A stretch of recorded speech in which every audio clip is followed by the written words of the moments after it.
Querido Bruno Gimenez, antes da gente começar o papo, eu gostaria que você fizesse resumidamente, que o pessoal fala, quem é o Bruno Gimenez? Porque você já está nessa área há 2 décadas e meia quase, né? Então, faz aí um compiladão de tudo que você já fez aí com o Luz da Serra. Eu dei uma entrevista esses dias e uma pessoa falou, você que é um dinossauro aí do desenvolvimento pessoal e espiritualidade, me caiu a ficha. Falei, cara, eu sou. Estou feliz de estar aqui com vocês, meus amigos queridos. Obrigado pela oportunidade, eu honro e consagro a vida de vocês. Que Deus abençoe esse programa, a sua história. E quero dizer que estou lá sempre na minha Smart TV assistindo vocês pelo menos 2 vezes por semana. É padrão. Que maravilha. Se tornou aquilo que é. Às vezes assisto direto na TV, às vezes eu tô jogando meu Play. Você joga Play ou não? Tô jogando Play e no celular. É verdade. Bom, eu sou escritor, professor, palestrante, eu sou autor de 35 livros e hoje o meu foco é ajudar a alinhar pessoas, ajustar, arrumar a vida das pessoas e alinhar empresas. Por que eu digo isso? Porque há 23 anos, primeiro trabalho que eu começo a ficar muito doente, trabalho na indústria como químico, e por ficar muito doente, começo a entender que está errado. Eu vou estudar o campo de energia do ser humano, tenho acesso às terapias naturais e descubro que o que causa 99% das doenças são as nossas emoções, os nossos traumas, o nosso emocional. Eu tenho contato com a psicossomática. Soma corpo, psique e alma, então o corpo da alma é que deixa a gente doente. Fico louco com aquilo, falo que incrível. E é no mesmo tempo que eu estou pesquisando as plantas, aquele poder que as plantas têm que quando uma pessoa está mal, chega perto da planta, a planta murcha. Aí eu faço disso a minha vida, desenvolvo um método que hoje já é pós-graduação, que é a fitoenergética, a energia das plantas no equilíbrio da alma. Tenho certeza que alguém que está nos vendo já conhece a fitoenergética. É o livro meu mais vendido, já tem quase 500 mil cópias de livro vendido. Caramba. E eu sou uma pessoa que até hoje não tenho certeza se ansiedade é com S ou com C. Eu não sou um bom escritor na ortografia. Agradeço aos revisores, consegui, criamos um sistema que ajudou muita gente. Então eu ajudava muitas pessoas, só que às vezes no consultório a pessoa vinha com dores e doenças e problemas, mas não vinha com dinheiro. É claro que você vai ser atendida. Mas eu não tenho dinheiro para voltar para casa. Não, mas espera aí, R$10 aqui para o seu ônibus. Então por muitas vezes a pessoa não pagava consulta e eu ainda dava dinheiro do bolso para a pessoa voltar. O que aconteceu? Sofri um acidente, quebrei e não tinha dinheiro nem para pagar minhas contas. A dor financeira foi terrível, terrível, terrível. Eu sempre digo, eu estava com esse osso aqui, o externo, quebrado. E a dor do externo quebrado, porque o externo só dói quando respira. Só quando respira, porque você expande e dói. Até hoje eu tenho um cacoete de respirar curto, porque eu treinei a respirar curtinho. Então, a dor do externo quebrado é menos dolorida que a dor do orgulho do ferido de você não conseguir pagar sua conta de luz, água, telefone. E eu estava nessa situação, tinha feito uma transição de carreira de químico para terapeuta. Como terapeuta eu ajudava os outros, não sabia me ajudar. Então eu lembro de um dia, voltando do acidente, já 90 dias morando de favor na casa dos meus sócios Paulo Henrique e Patrícia, cortaram a luz do meu apartamento. Eu estava com um cliente na salinha, porque eu atendia no meu apartamento, e eu estava torcendo para o cliente ir embora, antes que escurecesse, porque eu não tinha mais luz. Naquele exato dia me ajoelhei no chão, depois que o consultante foi embora, chorando de raiva e tristeza, e falei, Deus, se eu sirvo a Ti, por que eu não tenho prosperidade? Eu estava muito puto da vida. Mas eu nunca briguei com Deus, com Ele. Eu briguei junto com Ele. Eu confessei a Ele quando estava mal.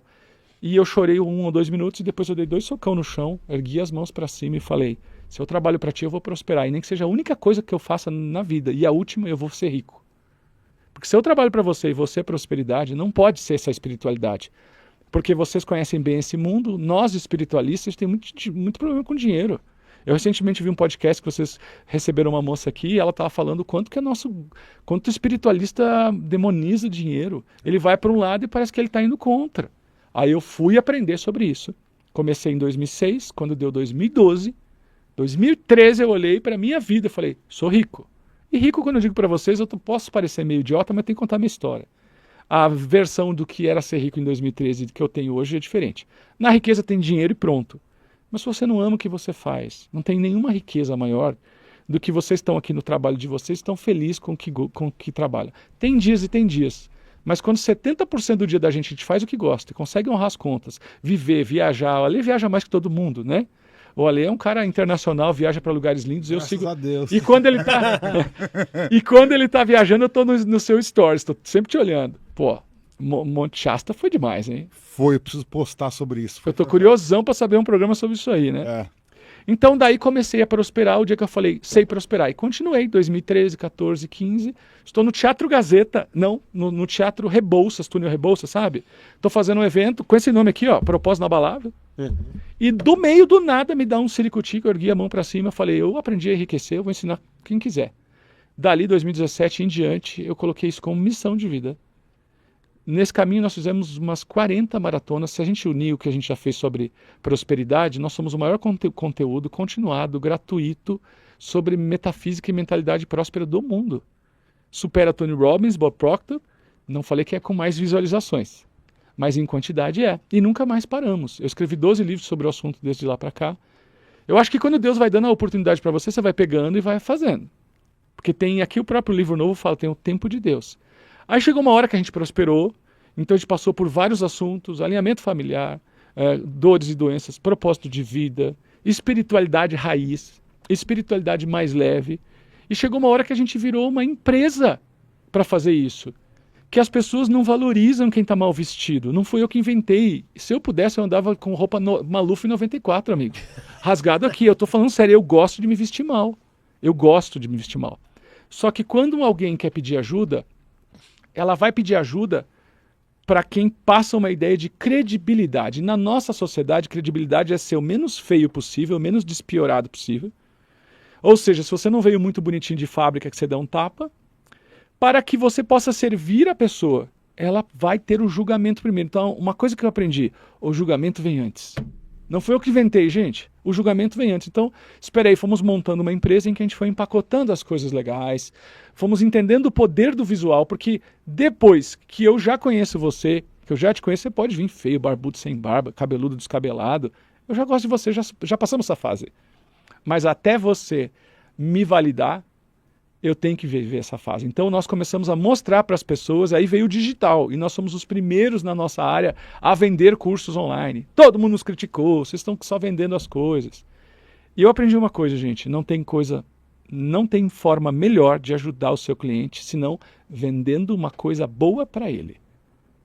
Não tem forma melhor de ajudar o seu cliente, senão vendendo uma coisa boa para ele. Eu vou fazer uma pergunta para vocês. Tem um monte de gente aqui que assiste o evento diário, ou de quantos em quantos. Qual que é a frequência mesmo do programa? 4 vezes. 4 vezes. Então, a pessoa assiste 4 vezes por semana. E essa pessoa assiste 4 vezes por semana e vai nos eventos que vocês fazem. Tem aqui assiste 4 vezes e não vai nos eventos. Quem que aprende mais? Quem que se transforma mais? Quem vai no evento presencial ou quem não vai no evento presencial? Quem vai?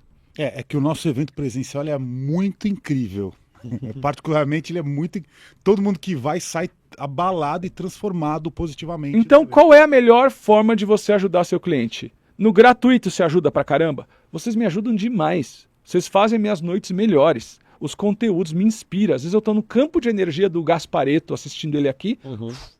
Às vezes eu vejo o Marcelo Cotrini ou a Suzy Mariá, que vem aqui direto. Eu entro na energia dessas pessoas, cara, já me ajuda. Agora, se eu for num evento de vocês, vai ajudar mais ou não vai? Então, quando caiu minha ficha, eu vi o quanto a gente tem atribuição ruim para a palavra vender, vendedor. Porque, cara, no Brasil tem muito picareta, né? Sim. E aí você junta espiritualidade com isso. Então, meus 2016, 17, 18 foi de um lado muito próspero e do outro lado, meu Deus, quanta chicotada. E aí eu percebi que tinha muita crença. Mas quando a gente venceu esse padrão de crença, foi o primeiro canal do YouTube nosso, Luz da Serra, a bater 100 mil inscritos na nossa área.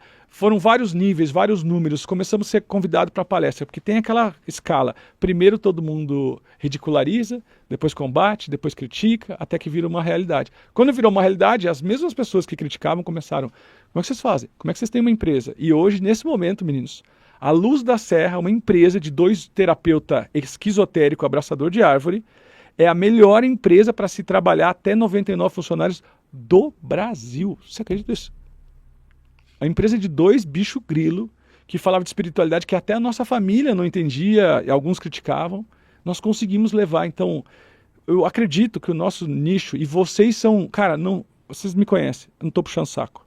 O que vocês estão fazendo aqui é uma coisa tão importante que eu tenho certeza que vai reverberar no universo por muitos anos. A gente vai olhar para trás, nós tudo velhinho, e vai ver a importância do que vocês estão fazendo aqui. Vai olhar para trás, a gente vai estar mais jovem. Vai. Porque a gente rejuvenesce. Isso. Cada ano que passa, eu e o Guru estamos mais jovens aqui. Isso aí. Você também, você tá rejuvenescendo também, que eu reparei. É verdade, é a erva mate lá do Rio Grande. É.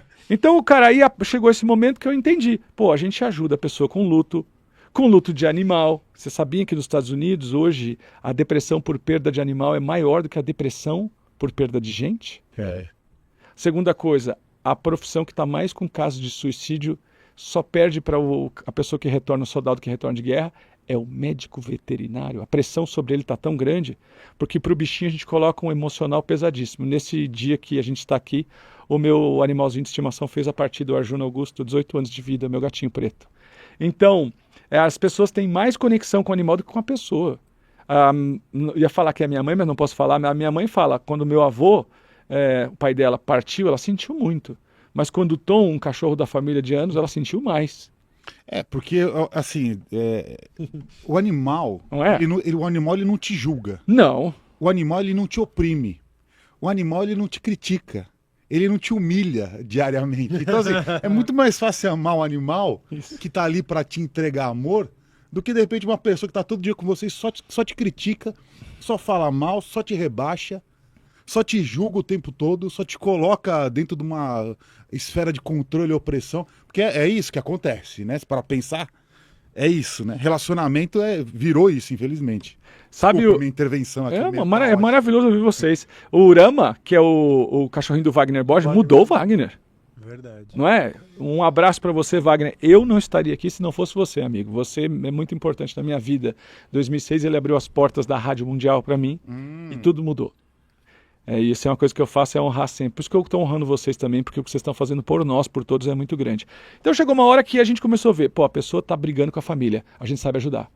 Nós temos a editora de livro, eu tenho vários livros, a Patrícia tem vários livros. A pessoa está com um problema na família, a empresa está ruim, a gente pode ajudar. Aí nós falamos, como é que a gente comunica, hein? O que é o Luz da Serra? Então, recentemente, depois de uma inspiração, alinhamento de vida, alinhamento de empresa, alinhamento de carreira. Tem gente que está brilhando por fora. Recentemente, um grupo de alta performance de empresários, assim, fiquei sabendo de uma pessoa do grupo que pulou do 7º andar, com tudo, com uma grana, com uma vida material, com sucesso, pulou, porque não tem um alinhamento interno. Então a gente tem um mantra. O seu alinhamento é a coisa mais estratégica e importante da sua vida e dos negócios. E o que é alinhamento, gente? Alinhamento, ora é mais espiritualidade, ora é mais a transição de carreira. Eu estava conversando com uma pessoa, almocei com ela hoje, e o quanto tá bem, tá feliz, mas tem coisas que estão horríveis e a pessoa não tem coragem de dizer não tem coragem de romper. Prosperar, gente, é ruptura e renúncia. Não tem prosperidade se não tiver ruptura e renúncia. Então, o nosso trabalho hoje em uma empresa que está lá na Serra Gaúcha, com vários funcionários, 4 andares. O Ale já esteve lá com a gente, já gravei com ele, inclusive, foi muito legal o podcast lá com ele até hoje. A gente fez um só sobre o medo, né, que foi muito especial. Esse é o trabalho que a gente faz, levando para as pessoas um entendimento de que a maior parte das pessoas não é o que nasceu para ser. Eu acredito que a essência de tudo, que eu poderia dizer alinhamento, é: sua empresa é o que nasceu para ser? O seu negócio pequeno, médio, grande é o que nasceu para ser? Porque como que a gente aprendeu a prosperar? Eu não sei para vocês como é que foi, mas para mim foi o seguinte, cara. Um determinado momento eu falei, quero videogame. Aí meu pai falou, vai trabalhar, vagabundo. Para uns, quero um videogame. O pai falou, tô aqui, meu filhinho. A maioria não. A maioria... Ou alguém fala, filho, ó, o pai vai comprar, mas tem que trabalhar. Então o que a gente aprendeu? Eu quero uma bicicleta, quero uma Barbie, ou quero uma coisa. Algum parente falou, tá aqui, mas logo você vai ter que trabalhar para comprar o seu. O que a gente aprendeu? Que existe uma ponte para eu ganhar o dinheiro e com o dinheiro eu vou e pego algo, compro algo que me dá satisfação. Então eu batalho, ponte, trabalho. Para ter o dinheiro, recurso. Recurso, o desejo saciado. Comprei videogame. Aí eu trabalho 6 meses para ter o dinheiro, para com o dinheiro comprar a satisfação. Veja isso por anos. Qual o nível de prioridade que a gente está dando para o dinheiro? Ele é o máximo. O que Jesus fala no Sermão da Montanha? Ele fala sobre os tesouros do céu, os tesouros da terra, sobre o nível de priorização. Muita gente confundiu achando que os tesouros da terra são do mal. Jesus não falou isso. Ele falou que esse tem que estar em prioridade, os tesouros do céu. O tesouro do céu para nós aqui é o chamado, é a missão, é a intuição, é a sabedoria, é a compaixão, é a benevolência, é a caridade. É o que não dá para tocar. E os tesouros da terra é dinheiro. Dinheiro. Só que uma coisa que eu aprendi, se você não tiver tesouros da terra, você não vive na terra e você se inferniza, essa é a palavra. Como que você vai alcançar os tesouros do céu? Não alcança. Então eu entendi que o dinheiro, ele é uma espécie de charada humana. Ele é uma espécie de matriz humana, o domínio do entendimento do que é o dinheiro. 55% de todos os casamentos se encerram por causa de dinheiro. As pessoas se prostituem por causa de dinheiro. As pessoas se matam por causa de dinheiro. Agora, na miséria, as pessoas roubam e matam por dinheiro. Na riqueza, as pessoas roubam e matam por dinheiro. Só que aqui não tem dinheiro na miséria. Aqui o dinheiro não existe. Aqui o dinheiro existe muito. Qual que é a única coisa que está na miséria e no excesso? O ser humano. Então, em Timóteo 6,10, que é uma passagem controversa, e eu fiz uma coisa, eu peguei várias bíblias e fotografei, Bíblia católica, Bíblia evangélica, de várias denominações, e está lá. Então, o amor ao dinheiro é a raiz de todo mal. Aí eu acho uma Bíblia católica escrita. Então, a cobiça ao dinheiro é a raiz de todo mal. É completamente diferente. E se você ler Timóteo 6,10 inteiro, fica claro que é a cobiça o problema, e não o amor. O amor é a sintonia mãe de todos os bons sentimentos. Se eu tiver amor sobre o dinheiro, se eu tiver amor sobre a miséria, se eu tiver amor sobre o meu inimigo, se eu tiver amor é tudo de bom. Então como é que amor ao dinheiro pode ser uma coisa ruim? Aí eu comecei a questionar isso mudou a minha vida.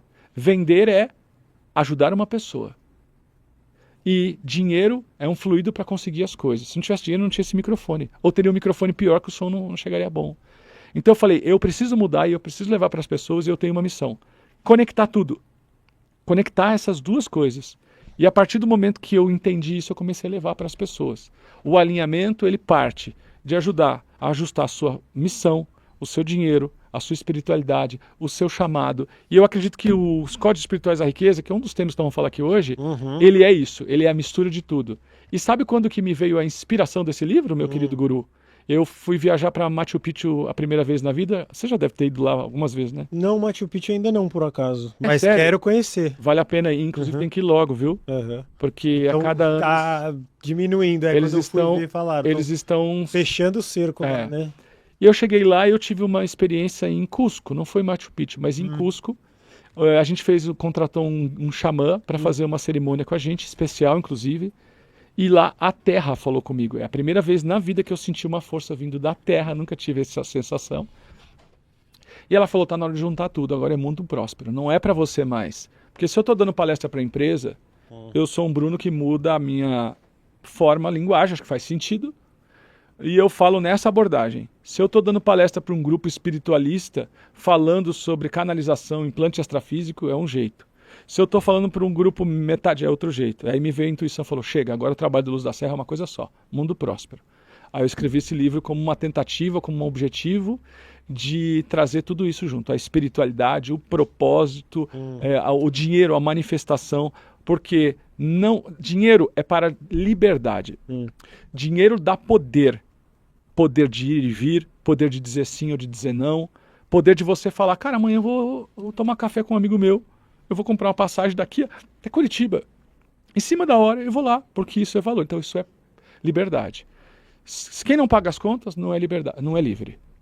Então, a partir do momento que tudo que eu fazia era só como que eu vou pagar conta, eu só pensava em dinheiro.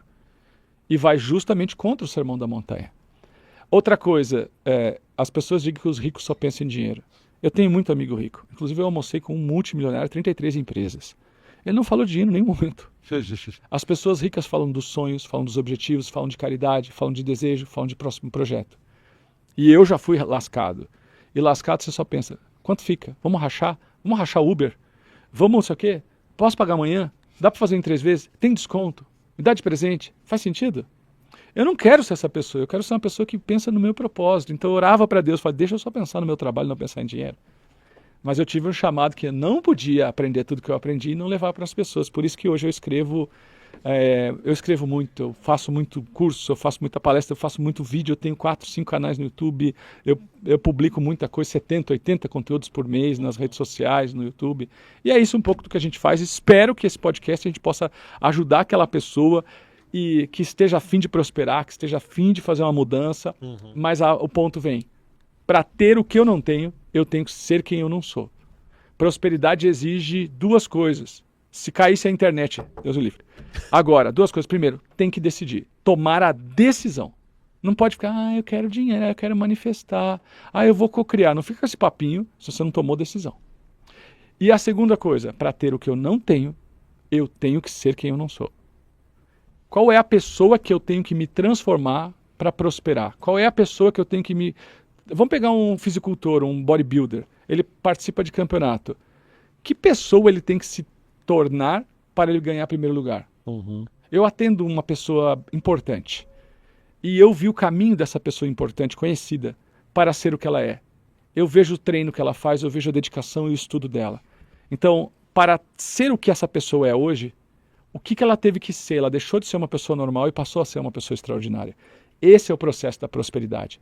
Como que eu me torno a pessoa que tem aquela prosperidade? Para ter o que eu não tenho, seja um casamento incrível, seja uma casa maravilhosa, seja uma conta bancária gordinha, eu tenho que me tornar uma pessoa diferente. E as pessoas querem a prosperidade na vida atual, do jeito que elas são. E quase sempre isso é um tiro no pé. Deu para entender o que eu quis dizer? Mas eu posso colocar um contraponto? Adoro te ouvir, cara. Com certeza, meu amigo. Tá, eu quero colocar um contraponto aqui, que é o seguinte. Você falou então que para você ter o que você não tem, você tem que se tornar uma nova pessoa, certo? Você tem que deixar de ser quem você era. Mas aí, eu acho que a semântica dessa expressão, ela tá interessante, mas ao mesmo tempo, ela me vem uma reflexão que é o seguinte. Eu só conquistei tudo o que eu queria na minha vida no dia que eu me tornei quem eu realmente era. Ou seja, quando eu comecei a viver a minha verdade. Maravilhoso. Por quê? Porque o contraponto que eu quero colocar é o seguinte. A grande maioria das pessoas, elas vivem aquilo que elas não são. Ou seja, elas vivem um personagem, vivem uma máscara, vivem uma construção social para agradar alguém ou para se adaptar ou se encaixar em algum grupo. Perfeito. E essa pessoa extraordinária, na verdade, eu acredito que ela existe em todo mundo. Só que a gente esconde ela, a gente camufla, a gente enterra numa vida normal, mundana e ordinária. Concordo. Porque você falou o seguinte, você falou, a pessoa tem que se tornar alguém extraordinário. Eu acho que a gente nasce extraordinário e acho que a vida e a opressão das relações, das pessoas, vão nos tornando em robôs comuns, normais e ordinários. Sim. Que vivem apenas uma rotina. E é quando você quebra essa casca, né, quando você ousa ser você de verdade, aí você libera esse extraordinário que sempre existiu. Perfeito. Então, assim, na verdade, eu tô colocando uma reflexão, por quê? Porque eu acho que o que eu mais defendo dentro da espiritualidade é literalmente a força da verdade, de quem você é. E essa verdade, muitas vezes, ela fica escondida. A pessoa ela acha que ela não é boa o suficiente, que ela não é capaz, que as pessoas vão julgar, que vão humilhar, que ela vai ser criticada o tempo todo. Então ela não expressa a verdade dela, que é muito rica. Né? A verdadeira riqueza de uma relação humana é quando você conhece intimamente alguém, aquela verdade que a pessoa tem para colocar, ou seja, a autenticidade, a verdade, a espontaneidade. Então eu acho que a sua frase, ela faz muito sentido, mas se a gente considerar que a gente deixa de ser ao longo da vida. Para ter o que eu não tenho, eu preciso voltar a ser um dia o que um dia eu já fui. Exatamente. O meu querido Ale, sabe o que eu falo? Eu gosto do seu contraponto, porque o dia que eu te entrevistei, você lembra? Eu fazia umas perguntas para ele, me dava tela azul. Mas que ordinário, o bicho é esperto. Não, eu entrei nos pensamentos profundos, por isso que eu falei, eu fiquei aqui.